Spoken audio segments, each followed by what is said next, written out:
Good day, everyone. I am Ronnie Crosses Jr., a fourth year BS at Values of Education. My topic is all about the understanding the self, which is assigned by the 3, 4, and 5. So let's begin. Number 3 question. At what stage of Erickson's psychosocial development does a person face the crisis of intimacy versus isolations? A. Adolescence. B. Early adulthood. C. Middle adulthood. D. Late adulthood. So the correct answer is letter B. Why? Okay, let's start to letter A, adolescence. So let me explain each of the choices. So adolescence, this stage is identity versus the rule confusion, which means it occurs during the teenage years when individuals explore their identity and try to establish a sense of self, right? And letter B is the correct answer, early adulthood. Okay, because this stage, intimacy versus isolation, because it occurs in early adulthood, approximately 20s to 40s, where individuals seek close, so meaningful relationships, and for the success leads to strong bonds, while failure results in loneliness. Okay, so for example, a 25 years old man in a serious relationship and considering marriage. So he desires emotional closeness and commitment with his partner, and he struggles to form meaningful relationships. He may feel isolated and lonely.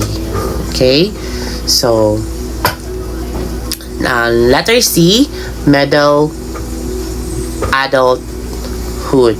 So which means the stage generativity versus stagnation. So it occurs in midlife, like 40s to 60s. So focusing on contributing to society and guiding future generations. Letter D, which is the late adulthood, which is not correct. This stage is integrity versus despair. So when we say that, when we say, tawag nito, with that integrity versus despair, it occurs in old age, which means 60s and beyond. So where individuals reflect on their lives, accomplishment, and regrets. So number 4.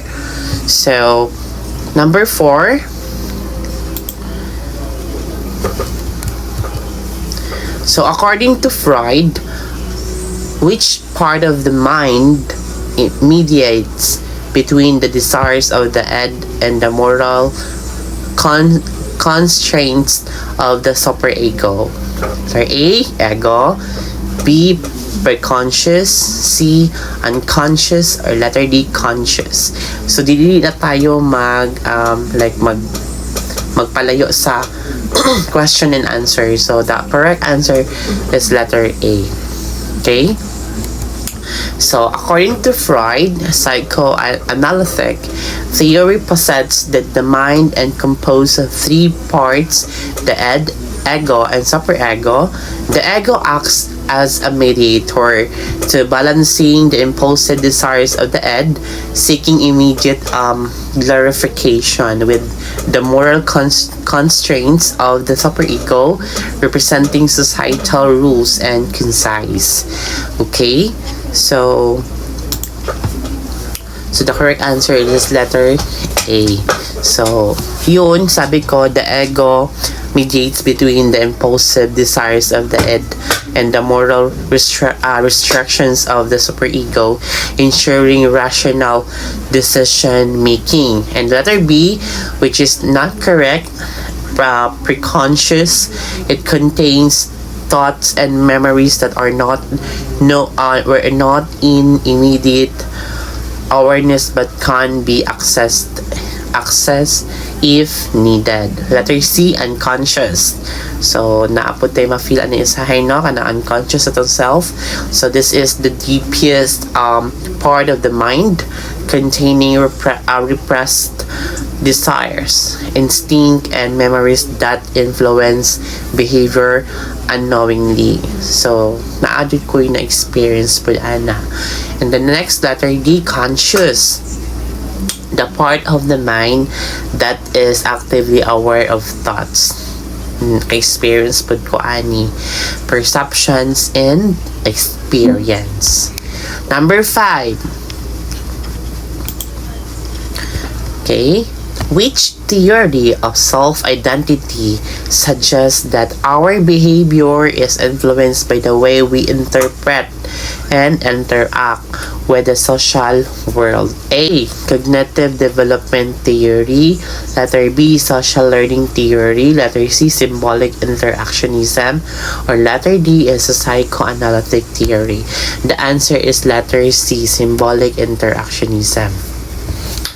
So, the explanation, which is a symbolic interactionism, focuses on how individuals develop a sense of self through social interactions and the meanings they attach to symbols and interactions. So, this theory suggests that our behavior is shaped by how we interpret in the social world and how we believe others perceives us. Okay, so number 5.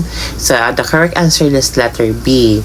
So letter A is not correct. Cognitive development theory, which means developed by Jean Piaget. This theory explains how people construct knowledge and understanding through experience and mental process. So letter C, which is the social learning theory proposed by Albert Bandura. This theory emphasizes that behavior is learned through observation, imitation, and reinforcement. Letter D is psychoanalytic theory, developed by Freud. This theory suggests that unconscious desires and childhood experience shape personality and behavior. Okay, so the example of number 5, okay, a teenager starts dressing and acting like their favorite social media influencer because they interpret that style as cool and social accepted, right? So their self-identity is shaped by how they interact with and perceive societal symbols.